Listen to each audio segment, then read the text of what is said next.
श्री गणेशाय नमः। नारद उवाच प्रणम्य शिरसा देवं गौरीपुत्रं विनायकं भक्तावासं स्मरेन्नित्यं आयुः कामार्थसिद्धये।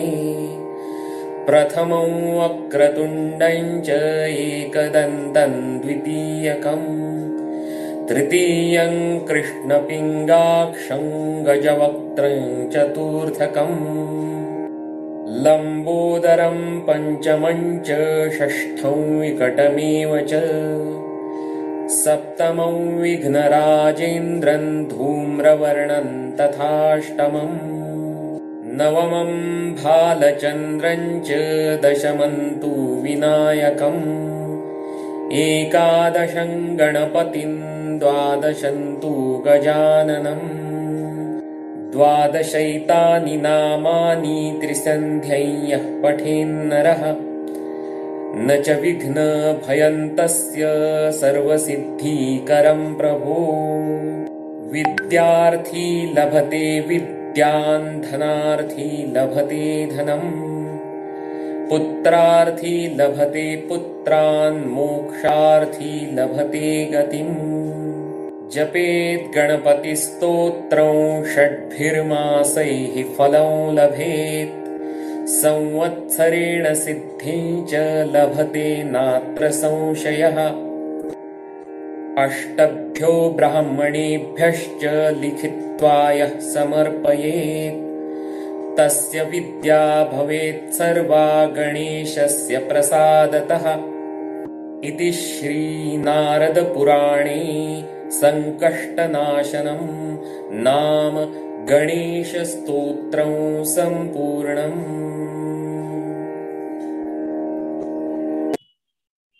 नमस्कार सगळ्यांना। जय गजानन ॲस्ट्रो वर्ल्ड आयोजित ही वेदचक्षु संकल्प 151 या व्याख्यानमालेत मी सगळ्यांचं स्वागत करतो। आज गोकुळाष्टमी आहे आणि श्रावण महिन्यातला शेवटचा सोमवार आहे। या दोन्ही पावन पर्वाच्या मी सगळ्यांना शुभेच्छा देतो आणि आपल्या सगळ्यांचं मी इथे स्वागत करतो। श्रीयुत राजेश मंडोरे सर हे जय गजानन ॲस्ट्रो वर्ल्डचे संस्थापक आहेत आणि त्यांचं ज्योतिषशास्त्रात फार मोठं कार्य आहे। त्याच्याशिवाय ते जर्नलिस्ट आहेत आणि इतर अनेक त्यांचे कामाचे व्याप आहेत, ते सांभाळून ते या व्याख्यानमालेला सपोर्ट करतात। त्याबद्दल आम्ही सगळेजण त्यांचे ऋणी आहोत। आणि मी आता राजेश मंडोरे सरांना विनंती करतो की त्यांनी या कार्यक्रमाची थोडी प्रस्तावना करावी आणि मग व्याख्यानाला सुरुवात। धन्यवाद। सर्वांना नमस्कार। नारायण नमस्कृतं नरो चैव नरोत्तम देवी सरस्वती व्यासं ततो जय मुद्रेत।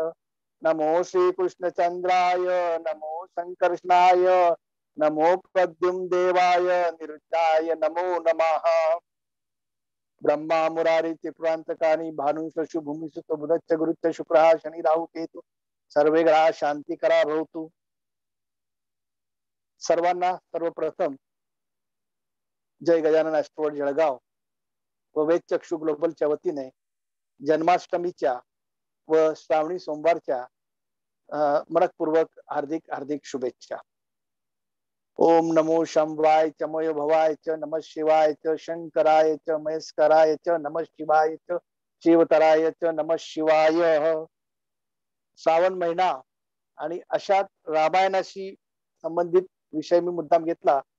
रोज आपण ॲस्ट्रॉलॉजीवर बोलतच आहोत, परंतु जे आमचे का गुरु आहेत त्यांचा संदेश मला पोचवायचा म्हणून मी हा विषय आज चॉईस केलेला आहे। सर्वप्रथम या व्याख्यानमालेला जो भरघोस प्रतिसाद लाभत आहे, आज 95 व्याख्यान पूर्ण होतील आणि येणाऱ्या 3-4 दिवसात 151 व्याख्यान जे संकल्प आहे ते पूर्ण होईल। भारतीय स्वातंत्र्याच्या अमृत महोत्सवी वर्षानिमित्त ही व्याख्यानमाला सुरू आहे। इथे उपस्थित असलेल्या सर्व पार्टिसिपंट, सर्व वक्ते व युट्यूबवर जे मोठ्या संख्येने हजारोच्या संख्येने युट्यूबवर लोक लाईव्ह पाहत असतात. रोज मी पाहतोय लाईव्हची जी असते प्रमाण ते 100, 200, 250 लोक युट्यूब लाईव्ह पाहत असतात आणि नंतर 8 दिवसानंतर मी पाहतो होतं व्ह्यूज दिसतात 600, 700, 800, 2000, 1000. म्हणजे जो अभूतपूर्व प्रतिसाद या व्याख्यानमालेला लाभतो आहे. आणि याच वर्षी आपण लाईव्ह केलेला आहे. मागच्या वर्षी सुरुवात आपली झाली होती तेव्हा हा लाईव्ह प्रकार माहित नव्हता. नंतर हळूहळू तो लाईव्ह प्रकार सरांनी सुरू केला. यावर्षी लाईव्ह प्रकार असल्यामुळे इथे पार्टिसिपेंट्सचं जे आपल्याला पूर्वी पेमेंट जास्त भरून 500, 250 करायला लागायचं ते आपण न करता इतके इथे आले तिथे बाकीचे सगळे युट्यूब लाईव्ह पाहत असतात. आणि मग प्रत्येकाला सोयीनुसार हे व्याख्यानमालेचा आनंद घेता येतो, ज्ञानार्जन मिळवता येतं. ज्ञानदानाचा सोहळा हा प्रत्येकांना करता येतो. की कोणाला वेळ नाहीये, कोणाचं कुठे बिझी आहे, कोणी जॉबला आहे, कोणी व्यवसायात आहे. कारण आता लॉकडाऊन आहे. पूर्वी लॉकडाऊन होतं तर सगळे घरातच होते. त्यामुळे आता ह्या युट्यूब लाईव्ह मुळे सगळेजण त्याच्या त्याच्या सवडीनुसार व्याख्यानमालाचा अभूतपूर्व प्रतिसाद व आनंद घेत आहे. हे आपल्याला आपण कोणतंही व्याख्यान मागचं जर पाहिलं की व्ह्यूज किती आहे तर त्याचे रोज व्ह्यूज बढ़लेले असतात. मी आज जर पाहिलं तर एखाद्या व्याख्यानाचे 180 व्ह्यूज असतील तर उद्या 240 झालेले असतात, पुढे वाढत असतात. अशा प्रकारचं हे अभूतपूर्व ज्ञानदान सोहळा आणि सरांच्या या युट्यूब लाईव्हचे सबस्क्रायबर तर हजारो आहेत. किती सर आपले सबस्क्रायबर पावले सर? 3400 आहेत. 3400 लोक सबस्क्रायबर आहेत. करतात 3400 लोकांना मेसेज जातो की लाईव्ह प्रोग्राम सुरू झालेला आहे. ज्याला वेळ असेल तो पाहिल, नाही तर तो त्याचा रेकॉर्ड तिथे सेव्ह करून ठेवतो आणि नंतर तसंच तो मिळेल. म्हणजे 3400 लोक तर हे आयुष्यभरात केव्हा ना केव्हा पाहणारच आहे. कोणी आज पाहिल, कोणी उद्या पाहिल, कोणी 6 महिन्यांनी पाहिल, वर्षभरांनी पाहिल. हा जो अभूतपूर्व ज्ञानदानाचा सोहळा पावले सरांनी केला सुरू आणि त्याला जय गजानन ऍस्ट्रोवर्ट जळगाव आमच्या या संस्थेला सहभागी करून घेतलं आणि आम्ही व पुण्याचे संस्था मिळून सगळ्यांनी मिळून हा जो आनंदोत्सव आपण करत आहोत, एक मॅरेथॉन व्याख्यानमाला ही सुरू आहे. यात सर्वांचं मी स्वागत करतो आणि माझा जो आजचा विषय आहे सुखी जीवन जीने की कला या विषयाला मी सुरुवात करतो. आज तत्पूर्वी सांगण्यास मला आनंद होत आहे की आमचे ज्यांनी आम्हाला ज्योतिषाचे बालकडू दिले ते आमचे ज्योतिषी बिपिनजी नेवे सर आमचे गुरुवर्य आहेत. ज्योतिषांनी मला तर स्वर्गीय सीतारामजी तिवारी माझे गुरु होते, त्यांनी ऍस्ट्रॉलॉजी शिकवून दिली होती. परंतु त्यांनी सुरुवात डायरेक्ट कुंडली रिडिंग आणि ऍस्ट्रॉलॉजी कशी रीड करावी, ऍस्ट्रॉलॉजी पत्रिका कशी पाहावी यावरनं सुरू केली. त्यांनी पंचांग घेतलं, दाते पंचांग हातात टिकून दिलं की असं एक पंचांग घेऊन घे आणि पंचांग वाचून ठेव आणि डायरेक्ट पहिल्या दिवसापासून ग्रह ताऱ्याबद्दल विषयाला बोलायला सुरुवात केली. परंतु पंचांगाचंही महत्व असतं, इतर बेसिक ऍस्ट्रॉलॉजीचंही महत्व असतं. सरांचे माझे बिझनेस रिलेशन होते नेवे सरांचे आणि आमचं बार्टर सुरू होतं. त्याच्यात त्यांच्या त्या क्लासला जॉईन झालो आणि त्यातून मला अभूतपूर्व ज्ञान स्वतः गुरुवर्य होते सर त्रिपाठी सर होते आणि असंख्य शिक्षक. त्यांचं फार मोठं कार्य आहे सर जळगाव मध्ये. आमचं एक ज्ञानदानाचं ते फार मोठं कार्य करत आहेत नेवे साहेब. अनेक व्याख्यातांना बोलवायचो, पंडित सर होते, अनेक सरांना अनेक जणांना आम्ही बोलवलेलं इथे जळगावला. नेवे सर आणि आम्ही त्यांचे विद्यार्थी होतो त्यावेळेला आणि त्यांच्याकडे पंचांग काय असतं याचं मला अभूतपूर्व नॉलेज मिळालं. बेसिक जे ऍस्ट्रॉलॉजी असतात ते नॉलेज मिळालं आणि तिथे एक हुशार विद्यार्थी म्हणून मी होतो, कारण मला ऍस्ट्रॉलॉजी तर माहितच होती. परंतु जेव्हा काही असे विषय व्हायचे तेव्हा सगळ्यांना लक्षात यायचं काय ऍस्ट्रॉलॉजी शिकलेलं आहे, मग का बसले तिथे. तर हे जे बेसिक नॉलेज असतं ते मिळणं अत्यावश्यक असतं.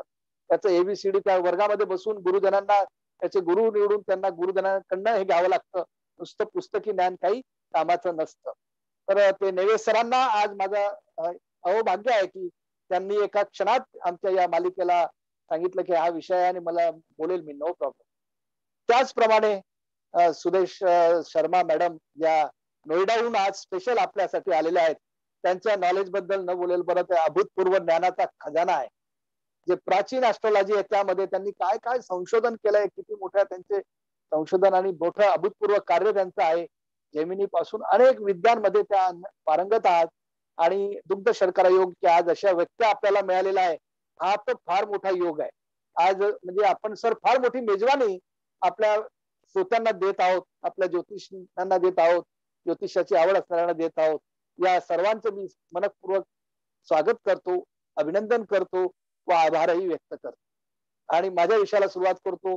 मी हा विषय मुद्दाम हिंदीमध्ये घेतला की अनेक व्यक्ती हिंदी जेव्हा येतात आणि आता मॅडमही नोएडाहून आलेल्या आहेत, त्यांनाही मराठी काही कळत नाही, म्हणून रात्री मी तो मराठीत केलेला विषय लगेच मी हिंदीत रूपांतरित केला. कारण आम्ही पत्रकार लोक, आम्हाला मराठी हिंदी सगळं येतं आणि हिंदी आपली राष्ट्रभाषा आहे. सर मराठीतच बोलतील नेवे सर, मॅडम हिंदीत बोलतील, पण मॅडम इथे उपस्थित आहे आणि काही बरेच श्रोते असतात, आमचे हिलर लोक आजकाल येतात, त्यांना तिकडचे असतात ते साऊथ किंवा इकडचे भरपूर असतात. त्यानंतर राजेश जी आप बोलो, बहुत बढ़िया बोलते हो, आप आपका विषय हमको पसंद है, पर आप हिंदी में बोलो, हमारी रिक्वेस्ट है. मतलब ठीक है, नो प्रॉब्लम. ये भी मराठी जो श्रोता है उनको भी हिंदी समझ जाता है, तो मैं जरूर हिंदी में बोलूंगा. तर मी या विषयाला सुरुवात करतो. रामायण कोण?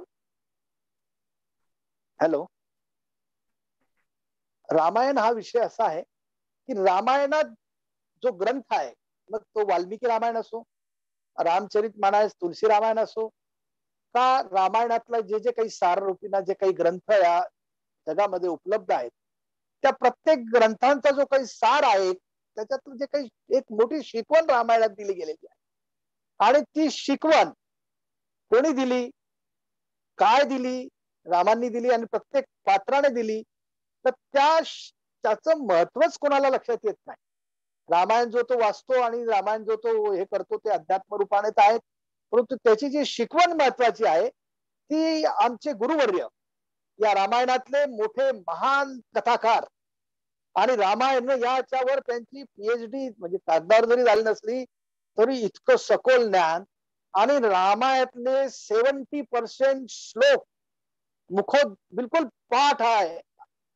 रात्री झोपेत उठवलं आणि सांगितलं की ये नंबर का श्लोक गुरुजी, सरजी, भाईजी म्हणतो आम्ही त्यांना, ते तुम्हाला सांगून देतील, अर्थासह सांगून देतील. लाखो व्याख्यानं दिलेले आहेत, हजारो ठिकाणी त्यांना निमंत्रण येतात. ते मोठे विद्वान आहेत, त्यांना मी बोलवण्याचा प्रयत्न करतो, पण त्यांचं वय आता फार झालेलं आहे, आणि ते दिल्लीचे आहेत मूळचे. प्राध्यापक भिकमचंदजी प्रजापती भाईजी यांना मी नमन करतो, या गुरुवरांना ज्यांच्याकडनं हा मी वसा घेतला आणि त्यांची परवानगी घेतली की तुम्ही इसका प्रचार प्रसार कीजिए. परंतु त्यांच्याकडनं ऐकणं, मी बरेच त्यांचे ऑडिओ आपल्या ग्रुपवर टाकत असतो रात्री, अर्धा लॉकडाऊन मध्ये मी रोज रात्री टाकायचो एक ऑडिओ, की बा ऐका, यांचं ज्ञान ऐका, रामायण काय आहे खरं, आणि रामायण तुम्ही आपल्या जीवनात का उतरवा. तर ते प्राध्यापक भिकमचंदजी प्रजापती दिल्ली, जे सध्या आता जोधपूरमध्ये आहेत, आणि ते मोठे प्राध्यापक आहेत, ते कुठे आता सध्या जाऊ शकत नाहीत, जात नाहीत त्यांचं वयोमानानुसार, आणि ते आता हे याच्यावर त्यांनी जवळपास बोलणं मला तरी आता सध्या लाईव्ह म्हणा किंवा नाही, परंतु जळगावला दरवर्षी आम्ही त्यांना बोलवायचो. गेल्या 2006 पासून 5-6 पासून दरवर्षी त्यांना आम्ही बोलवायचो. त्यांची डेट खाली नसायची, आम्हाला ते कसंही करून डेट द्यायचे. त्याचा पीआरओची जबाबदारी त्या कार्यक्रमाची माझ्याकडे राहायची. माझे अनेक लेख नावानिशी त्यांच्या या रामायणाच्या याच्यावर मी दैनिक लोकमत मध्ये डेली प्रसिद्ध केलेलं आहे. माझं नाव आहे शब्दांकन राजेश मंडुरे, आणि जे प्रवचन व्हायचं कथाकार भिकमचंदजी प्रजापती. लोकमतला आम्ही असंख्य 10 दिवस 12 दिवस ते ठेवायचो. त्यांचं फार महत्वाचं राहायचं की ते म्हणायचे की रामायणाचं तुम्ही बोलणार सकाळी फक्त 8 ते 9 आणि संध्याकाळी 8 ते 9, या व्यतिरिक्त ते बोलायचे नाही. लोकांनी आपले काम धंदे बंद करून, लोकांनी आपले व्यवसाय सोडून कुठल्याही अशा टाइम वेस्ट करू नये. सकाळी 8 ते 9 1 तास काढायचा, रात्री 8 ते 9 1 तास काढायचा घरी जाताना जॉबवर किंवा. आणि अशा प्रकारे त्यांचे फार वेगवेगळे आदर्श नियम होते की प्रत्येकाने कसं वागावं, कसं करावं, आणि तुमचं जीवन जर सुखी तुम्हाला करायचं असेल. आज या जगात जो तो येतो आपल्याकडे, क्लायंट येतो ज्योतिष के पास, जो भी आता है वो सब दुखी आत्मा मैक्सिमम होते हैं. वो सब क्या करते हैं, वो समस्या ही लेकर आते हैं. क्यों? तो सुख में प्रॉब्लम, हर एक को कुछ ना कुछ कहीं ना कहीं प्रॉब्लम है, कहीं ना कहीं दुख है. तो भिकमचंद जी भाई जी ने रामायण का नस नस जानते हो, रामायण की लाइन लाइन उन्होंने स्टडी किया, और उसके ऊपर से उन्होंने जो निकाला अपने अनुभव में से कि रामायण का सार क्या है, रामायण का अर्थ क्या है, रामायण की सीख क्या है, कि इस रामायण से आपको क्या लेना है, रामायण के पन्ने पन्ने में, रामायण की हर श्लोक में कौन सा संदेश छुपा हुआ है, वो सिर्फ भिकमचंद जी भाई जी ने, प्रजापति साहब ने ढूंढ निकाला है अपने ज्ञान से, अपने दिमाग से. वो प्रोफेसर थे वहां दिल्ली के बड़े कॉलेज में, और उनको टाइम भी नहीं था और उनको जरूरत भी नहीं, इतना उनको पेंशन आता है. और एक ज्ञान प्रचार प्रसार के लिए वो गांव गांव घूमे, हर जगह वो, हर साल उनकी डेट फुल रहती थी जब तक वो प्रवचन करते थे. और वो बोलते थे कि इसको नाम देते थे, ना कोई भगवान के फोटो रहते थे, ना कोई प्रसाद, न कोई आरती, न कोई कुछ है, सिर्फ रामायण के सार की कथा उसका रहता था. सुखी जीवन जीने की कला, बस. रामायण है ये भी वो लिखते नहीं, आने के बाद मालूम होता था कि रामायण है, रामायण के ऊपर है। तो रामायण का जो वो सार है, मैं आप सभी को बताने के लिए यहाँ इस व्याख्यान के माध्यम से बताने के लिए यहाँ उपस्थित। रामायण का क्या है कि आप देखोगे कि रामायण ये जो ग्रंथ है, इस ग्रंथ में राम जी के चरित्र के बारे में पूरा स्टार्ट से एंड तक है। जो हम रामायण बोलते कि रामायण घटा उनके साथ, उसको रामायण बोलते। तो उस वक्त हम बोलते हैं कि राम जी का सबसे पहले चरित्र हमारे सामने आता है कि राम एक वचनी थे, एक पत्नी व्रत थे। राम जो थे वो सत्य वचनी थे। अभी राम जी तो थे ही, सभी लोग थे उस समय, भरत जी थे, माताएं थी, दशरथ जी थे, जनक जी थे। वो युग ही ऐसा था, जो राम जी का युग था, वो युग ही ऐसा था कि उस युग में हर कोई इंसान एक एक पत्नी व्रती था। सिर्फ राजाओं को ही एक से ज्यादा शादी करने का अधिकार। सभी लोग थे, एक पत्नी व्रती थे, एक वचनी थे, एक सत्य वचनी थे। हम सिर्फ वही बात लेते हैं कि ये रामायण का सार ये है कि राम सत्य वचनी थे। वो तो जरूर थे, नहीं थे ऐसा नहीं, वो सब लोग थे उस समय। फिर रामायण का सार क्या है, रामायण का जो सारांश है, रामायण का जो गुपित है, रामायण में क्या सीख दी है, वो क्या है। तो उसका सर्वमात्र एक ही मात्र रामायण से आपको सीखना चाहिए, वो यानी कि रामायण की सीख यह है कि कभी भी किसी को कोई भी तरह का, किसी भी प्रकार का दोष ना दीजिए। आप जब आप किसी को भी दोष नहीं दोगे तो आप कभी दुखी नहीं होंगे। इंसान दुखी कब होता है, जब वो किसी बात में दोष ढूंढता है या दोष देता है। और रामायण की सीख यही है मेन, कि रामायण ये सिखाती है कि आप हर इंसान ने अपने साथ कोई भी घटना घटे, उसका दोष अच्छा हो या बुरा हो, उसका दोष किसी को भी ना दे। ये रामायण की सबसे बड़ी सीख है। लोग 10-10 बार रामायण अटेंड करते हैं, कथा सुनते हैं, पढ़ते हैं, पर वो सब सुनते पढ़ते हैं, आनंद लेते हैं, पर इसका जो मेन जो सीख है वो कोई भी अपने अंदर वो लेता नहीं है और उस तरह से वो जगता नहीं।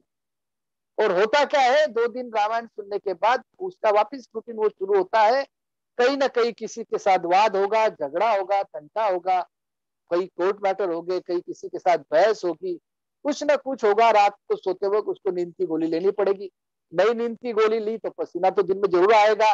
किसी को दोष दिया तो क्रोध जरूर आएगा। सब बीमारी की जड़ क्रोध है। सब समस्याओं की जड़ जो है वो इंसान की चिंता है।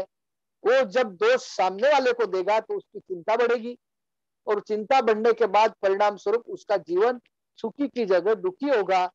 किसी किसी का तो नरकमय जीवन हो जाता है।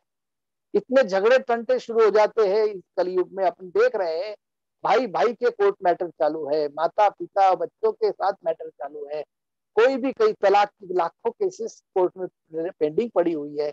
जो उठा वो किसी को भी दोष देगा, और वही दोष जो है वो बेस है कोई भी झगड़े का, कोई भी तंटे का, कोई भी दुखी जीवन की शुरुआत, उसका कारण मूल दोष है। किसी को भी दोष देना और वो दोष उसमें देखना, यही तो सब बात की, सब दुख की जड़ है। और रामायण की सीख यह है कि भाई हर इंसान ने किसी को भी अपने लाइफ में दोष नहीं देना चाहिए। आप पूरा रामायण पहले श्लोक से अंतिम तक पढ़ोगे तो आपको तुलसी बाबा जी ने जो जो श्लोक रच के बताया है, उसमें सब में ये बताया है कि राम जी और उनके परिवार, उनके सदस्य, राम युग का सभी इंसान, प्रजा बोलो, राजा बोलो, हर इंसान, घर घर का हर व्यक्ति की एक ही था कि किसी को दोष नहीं देना। इसलिए उस जमाने में हम जो बोलते हैं कि राम राज्य आया, राम राज्य आलं, राम देशामध्ये राम राज्य पाहिजे, केव्हा पाहिजे, कसं पाहिजे। तुम्ही जर लोकांना रोज दूषण देत राहाल आणि प्रत्येकामध्ये दोषी ठरवत असाल, तर तुम्हाला काय, तुम्ही स्वतःपासून जर सुधारणार नसाल तर तुम्ही कसं राम राज्याची अपेक्षा करतात। राम राज्य किसे बोलते हैं कि तुम किसी में भी दोष नहीं देखोगे तो कोई झगड़ा तंटा नहीं होगा, ये कोर्ट कचेरी नहीं रहेगी, कुछ नहीं रहेगा, इसमें समस्याएं कम हो जाएगी। आज जो लाखों केसेस पेंडिंग है वो सैकड़ों पे आएगी, हजारों पे आएगी। तो ये रामायण की हर सीख में यह है, इसके सिर्फ एक हर एक वक्ता को अपना जो टाइम होता है उस पीरियड में मैं कम से कम पॉइंट आपको यहाँ समझाऊंगा जो हमारे गुरुदेव जी ने हमको सिखाया है और उसका हम प्रचार प्रसार करते हैं। सबसे पहले आपको देखना है कि रामायण में राम जी बोलो, दशरथ जी बोलो, माता कैकेयी, मंथरा जी बोलो, भरत जी बोलो, जनक जी बोलो, कोई भी पात्र आप लीजिए, उस पात्र के साथ जो जो घटनाएं घड़ी है, बुरी घटनाएं घड़ी है, अच्छी घटनाएं घड़ी है, तो दोष का तो कोई सवाल आता नहीं है। बुरी घटनाएं जो घड़ी है, उस व्यक्ति ने उस बारे में कभी किसी को दोष नहीं दिया है, और दोष नहीं दिया है इसलिए कोई झगड़ा तंटा नहीं हुआ है। ख्याल रखो, रामायण में सबसे पहले आप एक बात नोट कीजिए कि जब राम जी का दूसरे दिन राज्याभिषेक होने वाला था, राम जी राजा बनने वाले थे, राम जी राजा बनने वाले थे, रात को सोने गए तब उनको पूरे प्रजा, पूरी सजावट थी, पूरा अयोध्या नगरी पूरी, जैसा हम अभी कुछ रहा दिवाली दसरा तो लाइटिंग करते हैं, सजी धजी थी। राम जी रात को शयन कक्ष में जाते हैं तब ये सोच के जाते हैं कल अपने को राजपाट संभालना है। दशरथ जी जाते हैं, वो सोचते हैं कल हम बेटे को राजगद्दी में बैठाएंगे। सभी जगह आनंदी वातावरण। और जब दूसरे दिन सुबह प्रातः काल ब्रह्म मुहूर्त में राम जी जागते हैं और देखते हैं कि भाई पापा जी का लाइट शुरू है, या पापा जी के कमरे में जब उनको जाना होता जाते हैं, उनको मालूम होता है, और पापा जी दशरथ जी उनको बताते हैं कि बेटा ऐसा ऐसा हुआ है, और रोते रोते बताते हैं कि मैंने ऐसा वचन जो दिया था, वो वचन में माता कैकेयी जी ने ये वचन में मांगा है कि राम जी 14 साल के लिए सन्यासी वनवासी वेश में वनवास में जाए, सिर्फ पैसा नहीं। वो तो इतना बड़ा राजघराना था कि सिर्फ वनवास में भी जाते थे, ऐसा रहता था, तो वो रथ नौकर चाकर सब लेके एक वनवास में महल बना के बाहर सकते थे। वनवास में गया, वनवास में भेजा, ऐसा वचन दिया है पिताजी को, वहां वनवास में नया नगरी बना लेते थे। कैकेयी माता ने ऐसा नहीं दिया, वचन मांगा। माता कैकेयी ने मांगा वनवासी भूषा में राम जी 14 बरस वनवास में रहिए, वनवासी वेशभूषा में वनवासी जीवन जिए, यानी घर में से निकलते वक्त की वनवासी वस्त्र, वनवासी में जो वनवास में अभी तुम कोई गहने रख सकते हैं, या तुम कोई आलिशान चीजें रथ में जा सकते हैं, कुछ भी नहीं। वनवासी जीवन क्या होता है सभी को मालूम है। तो उस वनवासी जीवन का वचन दिया था, तो देते हैं तो राम जी बोलते हैं क्या आज्ञा प्रभु, पिताजी माता जी प्रणाम करते और बोलते मैं जाता हूँ, नो प्रॉब्लम। मुझे बताओ, उन्होंने एक पल भी दुख नहीं दिया या दोष नहीं दिया दशरथ जी को, कैकेयी को, मंथरा जी को, मंथरा को दोष नहीं दिया। जिसने ये बुद्धि रचाई कैकेयी जी के दिमाग में, जिन्होंने भरा मंथरा जी ने कि आपके भरत बेटे को राजपाट पे बैठाइए और राम जी को वनवास भेज दीजिए, ये दिमाग था मंथरा जी का। मंथरा दासी थी, उसका ये दिमाग था। राम ने किसी को दोष नहीं दिया।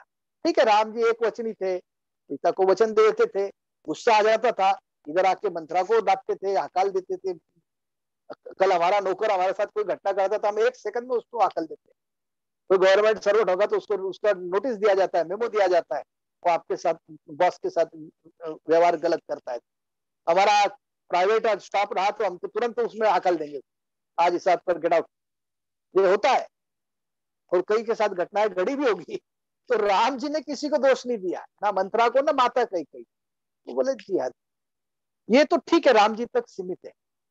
जब भ्राता लक्ष्मण जी को मालूम होता है कि ऐसी ऐसी घटना घड़ी है आज रात भर में, और जो राजा राम बनने वाले थे वो वनवासी जीवन, वो भरत जी लक्ष्मण जी भी किसी को दोष नहीं देते, ना झगड़ा करने जाते हैं माता से, नहीं कोई किसी को दोष नहीं दिया। राम जी ने नहीं दिया, लक्ष्मण जी ने दिया, दशरथ जी ने भी नहीं दिया।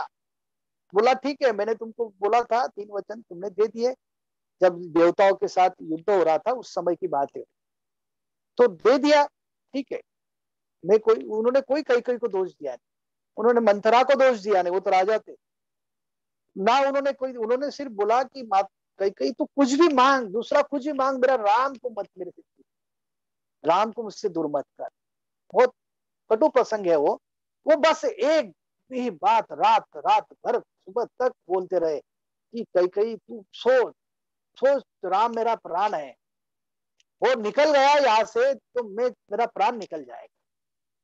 तू राम को वनवास में भेजने का छोड़ के कुछ भी मांग, तू भरत को गद्दी पे बैठाने का बोल, नो प्रॉब्लम, मैं वो भी कर दूंगा, तुम जो बोलेगी मैं तेरे को ये भी वचन दे रहा हूँ, नहीं सब।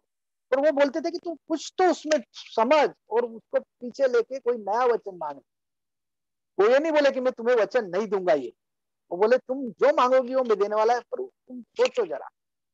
और वो मंथरा ने इस तरह से उनके दिमाग में भरा था कि यहाँ राम रहा, क्या पता कल वो भाई को वापिस छीन लेगा राजपाट किस, और राजा बनने के बाद वो 2-4 साल में वापिस दशरथ जी नहीं रहे और उसने कुछ किया और वो बन जाएंगे भाई भाई झगड़ा करके। तो 14 साल, कम से कम 14 साल तो एक तप बोला जाता था, एक तप तो रहेगा भरत राजगद्दी पे। इस तरह उसने किया था, तो उसने डायरेक्ट 14 साल का वनवास मांगा, 1-2 साल 5 साल भी नहीं। तो लक्ष्मण जी भी ने भी किसी को दोष नहीं किया। अभी जब माता कौशल्या जी को मालूम पड़ता है, क्योंकि वो जो सभा में थे तो माता कैकेयी के साथ थे रात पर, माता लक्ष्मण को मालूम होने के बाद वो किसी को दोष नहीं देते हैं। जब माता कौशल्या जो सगी माता जी है राम जी की, उनको मालूम होता है, वो भी अपनी सौत को दोष नहीं देती है, ना अपने पतिदेव दशरथ जी को दोष देते हैं। वो भी किसी को नहीं बोलते हैं कि भाई आपका दोष है, क्यों सुन लेते हैं राम का और आंसू बहाना चालू करते हैं। इसी तरह माता सीता जी को मालूम होता है। सीता जी, अभी मुझे बताओ कि सीता जी को मालूम होने के बाद वो आज घर घर में बहू है, बेटे है, 2 है, 3 है, 3-3 बहू है। कभी किसी के घर में कोई परिवार में कोई बड़ा फंक्शन है और अचानक बहुत बड़ी पार्टी है और उसको दिल्ली में फंक्शन चल रहा है और अपना मुंबई में फंक्शन चल रहा है, दिल्ली से फोन आता है कि आपकी कुछ बिजनेस पॉइंट्स पर, बिजनेस ऑफिसेस पर इनकम टैक्स की रेड गिरी है। तो वो पिताजी का डर लगता है, वो हैरान हो जाते हैं। या कल शादी है लड़की की अपने, वो 3 बच्चों में से एक बेटे को बुलाते हैं कि बेटा ऐसा ऐसी घटना घटी है, यह सब किसी को बताना नहीं है, आप हमारा शादी पूरा कर लेंगे, पर आज ऐसा करो, तुमको शादी में रुकते नहीं आएगा, कल तुम इमीडिएट फ्लाइट पकड़ के दिल्ली जाओ और संभालो, देखो वहां क्या है, वकील लो, वकीलों की फौज लो, जाओ वहां हैंडल करो मैटर। वो बच्चा बोलेगा पापा इतनी बढ़िया शादी, इतने लोग, मेरे इतने फ्रेंड आने वाले, आप ये बच्चे भाई को भेजो ना, मुझे ही क्यों भेजते हो। वहां वाद शुरू हो जाएगा उनका, बाप बेटे और दोनों तीनों भाइयों में चर्चा रंग जाएगी। एक दूसरे को वो बोलते रहेंगे, एक आदि जिद्दी बच्चा बोलेगा कैसी बात करते हो, मैं नहीं जाता, जो होगा होगा, आप जाओ, किसी दूसरे को भेजो, वकील को दे दो, बाप की आज्ञा तो दूर, झगड़ा शुरू हो जाए। वहां तो किसी ने भी किसी को दोष नहीं दिया। रामायण यही सिखाती है कि आप किसी को दोष मत दो, कितनी बड़ी घटना थी है आपके साथ, कोई कितनी भी बड़ी घटना घट जाए, आप उसे दोष मत दो। कल ही हमारे आज ही हमारे सुबह गुरुदेव से बात हुई थी, तो मैं थोड़े उस पर नाराज थे, तो मैंने उनको बोला नाराज गुरुदेव, वो बोले आप ऐसी बात करे कि मुझे नाराज ही होना पड़ा।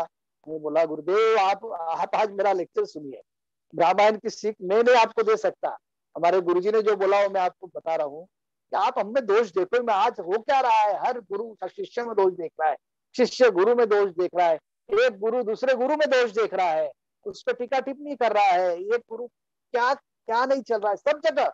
ये तो मैं यहाँ का उदाहरण नहीं दे रहा हूँ एग्जाम्पल, ये आज सब जगह है, हर इंसान किसी न किसी में दोष देख रहा है, किसी को किसी में दोष दे रहा है, देख भी नहीं रहा है, ढूंढ भी नहीं रहा है, दे देगा डायरेक्ट सिक्का मुड़ता, तो ये दोषी है, ये तुमने किया। और माता कौशल्या, माता सीता ने भी किसी को दोष नहीं दिया, वो बोला मैं मेरा पत्नी धर्म निभाऊंगी और मैं मेरे पति के साथ चली जाऊंगी। सीता जी जा रहे, लक्ष्मण जी ने बोला मैं भी जाऊंगा, मैं मेरे भाई को अकेला नहीं छोड़ूंगा। भरत जी तो उस टाइम ननिहाल गए हुए रहते हैं, उनको तो जब आना है तो वो आने वाले होते हैं। उस जमाने में जो जनक राजा थे, माता सीता माता के जो पिताजी थे जनक जी, वो इस जमाने के समझ लो जैसा अमेरिका का प्रेसिडेंट होता है, उस तरह की उनकी उस समय ताकत थी कि वो चाहे सेना थी, बहुत शूरवीर थे। उनको भी कुछ दिन बाद जब मालूम होता है, तो वो तो आज के जमाने में कभी कुछ ऐसी घटना होती थी तो वो तो सेना लेके आ जाते थे राजा दशरथ से युद्ध करने कि मेरी बेटी जो मखमल के गद्दी पर यहाँ रहती थी और आप उसको वनवास में भेज रहे हो, वो पत्तों पे खाएगी, वो कंदमूल खाएगी, वो फल खाएगी। तो वो भी क्रोधी होते थे, पर उन्होंने भी किसी को दोष नहीं दिया, ना किसी ने किसी को भी दोष नहीं। जब गुरु को मालूम होता है, विश्वामित्र जी, वशिष्ठ जी, सभी गुरुजनों को जब विशिष्ट ऋषि जी को मालूम होता है, प्रजा को मालूम होता है, कोई दोष नहीं देता है। माता पिता कैकेयी के बारे में थोड़ा बहुत सबके मन में होता था, पर बोलता कोई नहीं था और मन में भी लाता नहीं था। तो बोलती थी कि ये क्या घट गया, ये कितनी बड़ी अनहोनी है, सब रो रहे हैं, किसी ने किसी को दोष नहीं दिया। जब भरत जी आते हैं ननियाल से, वो तो दशरथ जी चले जाते हैं, राम चले जाते हैं वनवास में, राम सीता लक्ष्मण, तो दशरथ जी का देहांत हो जाता है। उसके समय भरत जी जब आते हैं ननियाल से, और उनको जब ये मालूम होता है, तो रामायण के बारे में कई जगह बताया गया है कि वो माता कैकेयी को बोलते हैं कि माता ने तू वैरिणी, पर ये गलत है। मैंने वाल्मीकि रामायण भी पूरा पढ़ा है, तुलसी रामायण तो मैंने 2 बार पढ़ा है, वाल्मीकि रामायण 2-3 बार पढ़ा है, और अभी भी मैं रोज सुनता हूँ डेली, सुबह डेली आधा घंटा रोज सुनता हूँ वाल्मीकि रामायण। और उसमें कहीं भी ये उल्लेख नहीं है कि माता न तू वैरिणी, ऐसा वर्ड उन्होंने, इस तरह का संस्कृत वर्ड या बोला, कभी उन्होंने दोष दिया नहीं कहीं। हाँ, वो आते हैं, वो देखो भरत जी का जो किस्सा है रामायण में, आपको जगह जगह ज्योतिष और शुभ शकुन का उल्लेख मिलेगा। शुभ शकुन के बारे में कितने शुभ शकुन रामायण में, वो मैंने एक डायरी में भी लिख के रखे हैं। ग्रहों का और ज्योतिष का उल्लेख कहाँ है, कई बार है, 100 से ज्यादा बार है। तो भरत जी के जन्म के टाइम पे ही लिखा हुआ है कि भरत जी मंगल था, तो नेचुरल थोड़ा क्रोधी थे। तो भरत जी आते ही माँ पे गुस्सा तो जरूर होता है उनको। वो क्या बोलते हैं फिर कि माता तेरी जीवा क्यों नहीं गल गई, तेरी जीभ जो थी वो क्यों नहीं गल गई, ये मांगने से पहले। ये परमेश्वर माँ, और तुरंत सुधर जाते हैं, अपनी जुबान को सुधार लेते हैं। उनको याद आता है अपने गुरु, अपने संस्कार, अपने पिता माता के संस्कार, कि किसी को दोष नहीं देना है। वो तुरंत पीछे हो जाता, नहीं माँ, नहीं माँ, तेरा दोष नहीं है, मैं ही पैदा नहीं होता तो ये होता नहीं था, राम जी जाते नहीं थे। वो अपने पे दोष लेते हैं। ख्याल रखो, भरत जी का भी पात्र, मैं तो बोलता हूँ भरत बनो सब लोग। भरत जी भी क्योंकि इस कलयुग में हर एक के दिमाग में गुस्सा भरा हुआ है, एक क्षण के लिए उसको गुस्सा आएगा, वो झगड़ा करने को मोड़ेगा, किसी को दोष देने का मुंह से निकल भी जाएगा, तुरंत संभालो, भरत बनो। तो भरत जी तुरंत बोलते हैं कि नहीं माता, तुम्हारा दोष नहीं है, मैं ही पैदा नहीं होता था तो ये होता नहीं था। फिर होता क्या है, उनको जैसा ही मालूम होता है कि ये सब बात की जड़ मंथरा है, तो वो आते हैं मंथरा को ढूंढते, रूम में जाते हैं दासी के इसमें, तो मंथरा आ ही रही थी, तो उनका क्रोध था, तो वो क्या करते हैं कि एक लात मंथरा जी को मार। अब देखो, तुलसी बाबा जी ने लिखा हुआ है, वाल्मीकि रामायण में लिखा हुआ है कि वो भी किसी ने, भगवान की कृपा है उसके लिए, कि ये जब कभी रावण की मृत्यु जो होती है उसका कारण, ये जब वचन नहीं मांगते तो रावण जो आज द्रुपदी कुरुबुद्धि थी, जो देवताओं को सताते थे, जिनके लिए भगवान ने पुरुष का ये लेकर, वेश लेकर इस धरती पर वो जन्म लिया, उसका कारण जो था वो यही था। तो वो भी इसके लिए कि उसको कुबड़ होता है, पीठ में कुबड़ होता है, वो भरत जी, भगवान रूपी भरत जी का लात स्पर्श होते ही वो कुबड़ चला जाता है और वो एकदम सीधे चलने लग जाती है, दौड़ने लगती है। फिर बाद में वो भी माफी मांगते हैं कि मंथरा जी मुझे माफ करो, आपका दोष नहीं है, कि मुझसे गलती हुई, ये आपका दोष है ही नहीं, माता तिनी माता ने जितना भी हमको खिलाया है, बड़ा से छोटे से बड़ा किया है, उससे ज्यादा समय हम आपकी गोद में पले हैं, आप हमने हमको माता से भी बढ़ के स्नेह दिया है, यह आपका दोष नहीं है। तो वो मंथरा जी को भी दोष नहीं देते हैं। देखो, किसी को भी दोष नहीं है, किसी ने किसी को दोष नहीं दिया। ये घटना घटने के बाद जब भरत जी बोलते हैं कि अब जो हो गया हो गया, वो आचार्य को बुलाते हैं, गुरुदेव वशिष्ठ जी को बुलाते हैं, सब डिसाइड किया जाता है। माता कैकेयी भी बहुत रोती है कि जिसके लिए मैंने ये किया वो ही राजपाट पे बैठने को तैयार, फिर मैं करूं क्या, वो रोने लग जाती है। भरत बोलता मैं तो बैठना है। फिर भरत बोलता है कि हम अभी सब प्रजा और सेना और सब जितने भाई है, गुरु है, माताएं है, सब लोग रथ पे बैठ के जाएंगे और जहां राम जी होंगे उनको वहां से लेके आएंगे और उनको वापस गद्दी पे बैठा राजपाट वही देखेंगे, मैं तो देखूंगा। सब लोग निकलती, सब प्रजा निकलती, रथ लेके निकल के पूरे लोग जा रहे हैं पैदल, रोते हुए जा रहे कि चलो राम जी को लाना है वापिस। सब जाते हैं, जब तीनों माताएं वहां राम जी जब वनवास में होते हैं वहां जाते हैं, पहुंचते हैं, बीच में वो केवट प्रसंग वगैरह है। वहां जाने के बाद तीनों माताएं सफेद साड़ी में है, विधवा के वेश में, तो राम जी के आंखों में से आंसू आता है, सीता जी के भी आता है। वो सबसे पहले माताओं के चरण स्पर्श करते हैं। उस समय सबसे पहले चरण स्पर्श माता कैकेयी जी के करते हैं, और माता कैकेयी जी रोने लग जाती है। वो बोलते राम ये तू क्या कर रहा है, अपनी सगी माँ से तो पाँव छूने से पहले तुम मेरे पाँव छू रहे हो। राम ये तू क्या कर रहा है, ये सब मेरी वजह से हुआ है। और ये माता कैकेयी के मुंह पे राम जी हाथ रखते हैं। रामायण में वर्णन है कि माता तुमने आज ये बोला कि ये मेरी वजह से हुआ, या आज के बाद ना तुम बोलोगी, और प्रजा, पूरी प्रजा आई हुई है अयोध्या से, प्रजा को बोलते हैं प्रजावासियों सुनिए। और माता ने जो आज बोला, माता को भी मैं बोलता हूँ और आज सभी दुनिया को मैं बोलता हूँ कि आज के बाद कोई बोलेगा नहीं मेरी माँ को कि माँ कैकेयी की वजह से ये राम जी वनवास में गए। ये माता कैकेयी ने नहीं किया है। कैकेयी और रोने लग जाते हैं, वो बोलते हैं अरे क्या बात कर रहा है, ये मैंने वचन मांगा, मेरी वजह से हुआ। मैंने बोला कि तुमको जाना है, भरत जी को राजपाट लेना है, और तू ये ऐसी कैसी बात कर रहा है। मैं नहीं बोला तो फिर मैंने नहीं बोला तो किसने बोला, मेरी वजह से नहीं हुआ तो फिर किसकी वजह से हुआ। ऐसी बात मत कर राम, मेरी बहुत बड़ी गलती है, मेरी वजह से ये सब हुआ। ये तेरे जो दुख भरा जो घर देख रहे हैं हम, या वनवास में झोपड़ी देख रहे हैं, ये जो तेरा जहां तू मखमल की गादी पे सोने वाला, या तू पान बिछा के पत्तों पे सो रहा है पेड़ों पे, तो रोने लग जाए, और ज्यादा रोने लग जाए। रामायण में सब वर्णन है, पूरा वर्णन है। सब राम जी ने जो उपदेश दिया है, बस वही उपदेश पूरे रामायण का सार है। वो मैं एक 5 मिनट में आपको बताता हूँ, अगले वक्ता को मंच सौंपता हूँ। राम जी कहते हैं माता जी और सभी प्रजावासियों, सभी लोग। उसके पहले का एक और प्रसंग बताता हूँ मैं, 1 मिनट। माता उधर जैसे इधर से भरत जी और ये आते हैं, उधर जनक जी को भी बोलते हैं कि आप भी उधर से निकलो। तो जनक जी तो बहुत बड़े राजा होते हैं, वो अपनी सेना, और सब जनक जी, सीता जी के माता जी सब आते हैं।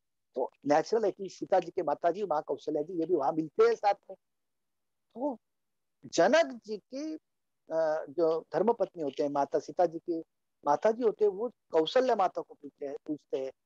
जैसे हम दो ही बहन मिलते हैं तो पूछते हैं ना एक दूसरे का कि मैंने सुना है कि कैकेयी जी ने ये मांगा, पर मैं सुनी हुई बातों पे विश्वास नहीं करती। आप मुझे बताइए समदन जी कि एक्चुअल घड़ा क्या है, ये किसकी वजह से हुआ, ये किसने किया। जैसे पूछते हैं वो कौशल्य, वो दोष नहीं देते तुरंत कि माता कैकेयी से हुआ, मालूम है उन्होंने क्यों किया ऐसा। तो माता कौशल्या बोलते भाई ये विधि का विधान है, किसी का दोष नहीं है इसमें, विधि का विधान है ना, मुझे भी नहीं पता किसकी वजह से हुआ है। देखो माता कौशल्या का दिल देखो, जिसका बेटा वनवास में गया, जिसके साथ इतनी बड़ी घटना घड़ी, आज आपके बच्चे को, छोटे बच्चे को कोई बाजू वाला की माता, बच्चे की माता एक कान में दे देती है, चाटा मार देती है, तो गली में झगड़ा हो जाता है, पुलिस स्टेशन तक बात चल जाती है। समझ लो आप मेरी बात। दुख का कारण क्या है, क्रोध, क्रोध का कारण क्या है, दोष। तो दोष देने लग जाती है, इसको क्या राइट्स मेरे बच्चे को मारने का।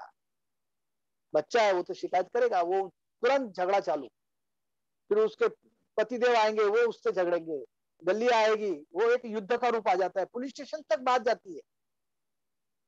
हाँ माता ने बोला नहीं मुझे भी पता नहीं है, ये होनी जो थी हो गई, विधि का विधान था। फिर राम जी इधर बोलते हैं, हम उस प्रसंग पे आते हैं। राम जी कहते हैं कि भाई ये छोड़ के, तो गुरु जी को भी बोलते हैं, गुरुदेव ये बात सभी ने ख्याल रखना है कि इंसान के साथ जो भी अच्छी और बुरी, अच्छी भी और बुरी भी घटना होती है, उसका कारण कोई नहीं होता है।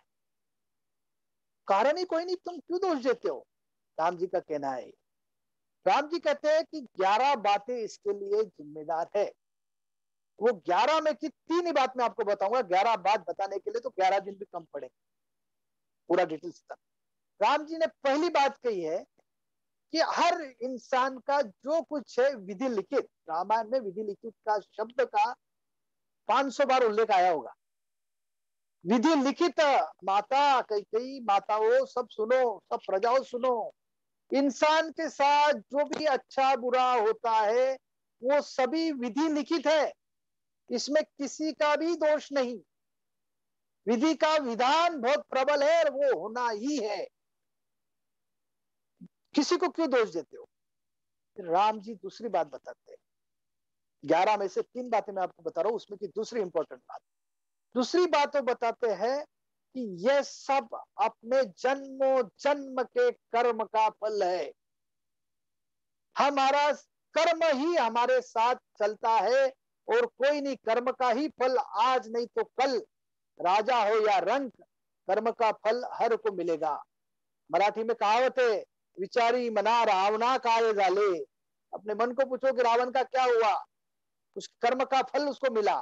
इतना प्रगाढ़, इतना महान ज्योतिषी थे वो, इतना शूर थे, देवताओं पे विजय पाई थी, पर उनका जो कर्म था उसका फल उन्हें मिला। तो भगवान ने कहा कि जन्म जन्म का कर्म।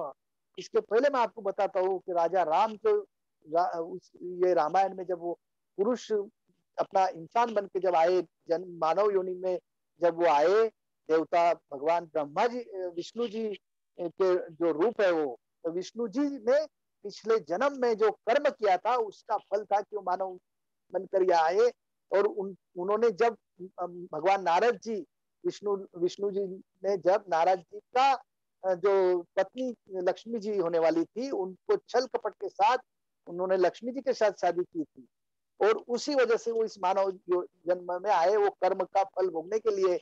और रावण रूप ने वो सीता माता को वनवास में से हरण कर लिया, क्योंकि इन्होंने पिछले जन्म में भगवान नारद जी के होने वाले पत्नी को, जिन्होंने उनको पत्नी मान लिया था, उस पत्नी माता लक्ष्मी जी को उनका सौंदर्य, उनका रूप देखकर नारद का रूप बनकर वो गए और उनसे शादी कर रचा के उनको लेके वो पाताल धाम में चले गए। और नारद जी आए तो देखा कि ये तो सब हो गया, विष्णु जी को हमने बताया कि मेरी शादी इनसे हो रही है, तो ये मेरी गलती हो गई, ऐसा मेरे साथ अन्याय हो गया। तो वो सब फल भुगतने वहां आए थे। तो वो बोलते हैं मेरा जन्मों जन्मी का कर्म है जो वनवास में आके मुझे भुगतना है, इसलिए मुझे वनवास हुआ है। इसमें माता कैकेयी का कोई दोष नहीं, मंत्रा का नहीं, कोई भी मेरी माँ को दोष देना नहीं। आज के बाद किसी ने भी माता को दोष देना नहीं। ख्याल रखो, आज हम भी कैकेयी को दोष देते हैं, मंथरा को दोष देते हैं। मैं इसलिए कैकेयी जी के साथ मंथरा जी भी क्यों बोला, इसका वजह है कि राम जी का उपदेश। राम जी कहते हैं आज हम युगों युगों तक कैकेयी नाम किसी का रखते नहीं है। हम इतना मन में हमारे क्रोध है कैकेयी के बारे में, मंथरा के बारे में कोई रखता नहीं है ये नाम। अपने बच्चे का नाम कोई रखेगा, देखो बता दो मुझे, कोई रखता नहीं है, हम दोष देते हैं। और उतना होने के बाद भी राम जी बताते हैं कि ये इनका दोष नहीं। सब प्रजा ये सुनते रह जाती। रामायण की सीख ये है दोस्तों, रामायण की सीख, हमारे भाई जी बताते हैं कि ये रामायण की सीख लो आप, तो तुम राम जैसा जीवन जी पाओगे। उसके अंश 1% अंश तो आप ये सिर्फ समझ लो और जीवन में ला दो, कहीं झगड़ा तंटा नहीं होगा, कहीं क्रोध नहीं आएगा, कहीं कुछ नहीं होगा, कोई ठेस नहीं पड़ेगी। किसी को भी दोष मत दो, आपके साथ कितना भी अच्छा किसी ने करो, बुरा करो, ये 2 बातें तो जिंदगी में मत भूलो। तीसरी बात, 11 की 11 बात मत भूलो, 3 बातें 11 बातों के लिए हम एक बार और बोलेंगे कभी। तीसरी बात आती है हमारे ज्योतिष शास्त्र, राम जी के मुख से उस जमाने में निकला हुआ है कि माता और प्रजा और सभी जन सुनो गुरुजनों, कि जब इंसान के ग्रह बदलते हैं, दशाएं बदलती है, वक्त रामायण में ये शब्द है। मैं वो पेजेस अपने ग्रुप में डालूंगा, इसमें मैं लिंक डाल रहा हूँ ग्रुप की, आप सब लोग ग्रुप को ज्वाइन कीजिए, उसमें वो रामायण के 3-4 पन्ने जरूर डालूंगा, 11 पॉइंट। तो ये सब कारण वो है, ग्रह है, दशाएं है। तो ये 3 बातें रामायण की बहुत बड़ी सीख है कि दोष क्यों मत दो कि घटना घटती है, अच्छी हो या बुरी। अच्छा होता है हम बोलते हमने किया कर्म अच्छे किए, हमने ये काम किया, हमने वो, अरे भाई तुमने काम नहीं किया, वो काम होना ही था, विधि लिखित लिखा हुआ था। बुरा हुआ, हम तुरंत एक को किसी पे ढकेल देते हैं, इसकी वजह से बुरा हुआ, इसने आज ये ऐसा किया, इसने मेरे आज नया वर्ड निकला है, गेम किया मेरे साथ। वो डाउट वगैरह लोग यूज करते हैं, ऐसा गेम, ऐसा लोग बोलते हैं, बच्चे सुनते हैं, बच्चे भी यूज करते हैं। वो सब वो अंडरवर्ल्ड के वर्ल्ड इधर आ गया है, लोग रूटीन में ला रहे हैं। मुझे डर लगता है देख सुनकर। तो लोग किसी को भी दोष दो मत, यही रामायण की सबसे बड़ी सीख है। और इसी को सुखी जीवन जीने की बहुत बड़ी कला भाई जी ने की है, भगवान तुलसीदास जी ने भी की है, पर वो अमल में कोई लाता नहीं है। मेरी सबसे प्रार्थना है कि सुखी जीवन जीने के लिए राम जी की रामायण के हर पात्र की इस जो सीख है, ये जो मंत्र है, इसका जो सार है रामायण का, ये आत्मसात कीजिए। इसी भावनाओं के साथ मैं अपने शब्दों को विराम देता हूँ। धन्यवाद सभी श्रोताओं ने शांतिपूर्वक मेरा सुना और इसको आत्मसात भी करे। रामायण ग्रंथ मैं हर एक को गिफ्ट देता हूँ। गए 1.5 साल में मैं भेज नहीं पाया, पहले मैंने कुछ दिन कुरियर करने की कोशिश की तो वो ग्रंथ ही बड़ा है और कुरियर वाला ही 300-400 मांगने लग गया, ये बसेस और ट्रैवल सब बंद होने से। तो गए 1.5 साल में वो व्हाट्सएप ही बंद है। अभी मैं वापस शुरू कर रहा हूँ। किसी को भी रामायण का ग्रंथ होना है तुलसीदास जी का, मैं उसको फ्री ऑफ चार्ज मेरे ओर से देता हूँ। हर इंसान ने रामायण एक बार लाइफ में पढ़ना चाहिए, एक बार नहीं मैक्सिमम बार पढ़ना चाहिए। रामायण तो मेरे बाजू में होता है हरदम। मैं डेली रामायण के 2 पन्ने 4 पन्ने जितना पॉसिबल हो उतना पढ़ते रहता हूँ। वाल्मीकि रामायण भी है, पर ये जो तुलसीदास जी का रामायण है इसमें इसका सभी उल्लेख है। ये सब जो मैं बोल रहा हूँ ये उसी का सार है। और रामायण हर इंसान पढ़ो, आप अर्थ सहित रामायण जो पढ़ोगे तो आपको समझ जाएगा। पहले 2-4 दिन आपको लगेगा कि हम क्या, 2-4 श्लोक पढ़ो, भोजन के पूर्व पढ़ो, सोते के पहले पढ़ो, उठने के बाद पढ़ो।